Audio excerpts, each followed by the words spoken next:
নিজে 2 কেজি গরুর গোস্ত কিনছি, দিতে বেশি দিছি। এত বেশি দিলেন? হুজুর খায়া দোয়া করেন, ওয়াজ যে ভালো লাগে, তোকে পানি রাখতে পারি না হুজুর, ডেকের কাছে লাভ করালেন। পাশের দোকানে গিয়া কইলাম, ভাই দেখেন তো কতটুকু বেশি দিছে। মাপ দেখা হুজুর, বেশি না, 200 গ্রাম কম দিছে।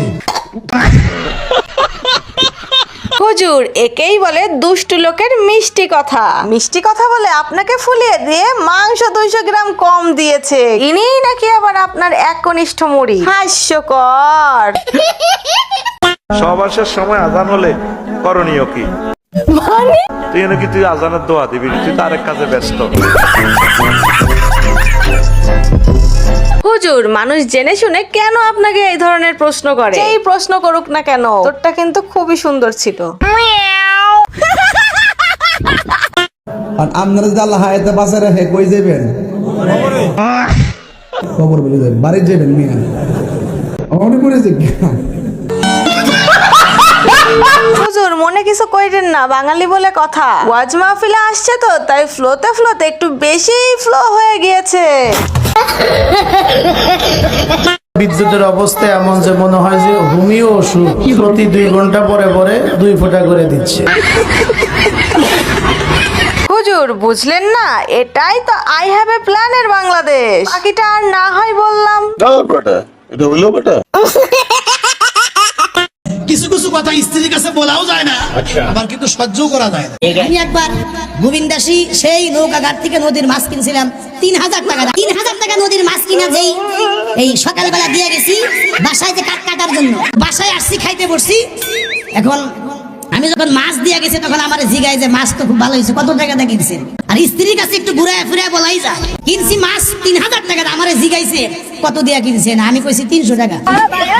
খুব ভালো হয়েছে। এসার পরে যেই খেতে দিছে, আমি লোকমা মাত্র মুখে দিয়ে একটা মাছ মাত্র কামড় দিছি, এমন সময় আমার একটা ছোট বাচ্চা নিয়ে এতগুলা মাছ কোটা যায়। 150 টাকা নিয়ে মরিয়মের মায়ের কিন্তু অর্ধেক ভাগ দিয়ে দিচ্ছে। দেখলেন তো, বউয়ের সাথে অতিরিক্ত চালাকি করতে গেলে কি ফল হয়। ভবিষ্যতে চালাকি করার আগে ভেবে চিন্তে চালাকি কইরেন, তা না হলে এভাবেই পাঁচটা খেতে হবে। তোমার বন্ধুকে তোমার বাড়িতে নিয়ে আসলে এমন একটা ভাব করবে, তোমার মা একটা পর্যায়ে বলে ফেলবে সে কিছু, এর পা ধুয়ে পানি খা। কিন্তু তুমি তোমার মাকে বলে দিও, মা এর পা ধুয়ে পানি খাইতে হইলে নারী কেলেঙ্কারিতে আমার জীবনটাই ভরে যাবে। আমার মা।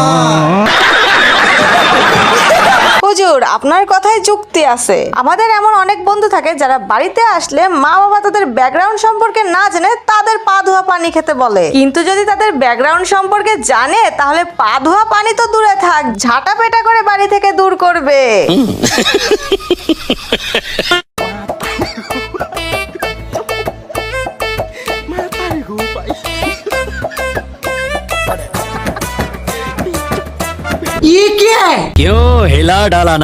যেখানে মাদ্রাসায় বসে কোরআন তেলাওয়াত করবি, সেখানে কিনা ডিস্কো ডান্স করতেছিস। ভাই রে ভাই, শেষমেশ এটা দেখারই বাকি ছিল। ভাই, তোরা তো কনফার্ম জান্নাতি। বন্ধুরা, মানুষ যে কতটা পাল্টিবাজ হতে পারে তা এই হুজুরকে না দেখলে বুঝতে পারতাম না। কেন এই কথা বললাম, চলুন না হয় দেখেই আসি। শয়তানও এত সুদ খাইতে পারে নাই যত সুদ খেয়েছে ইউনুস নামের এই বেয়াদব।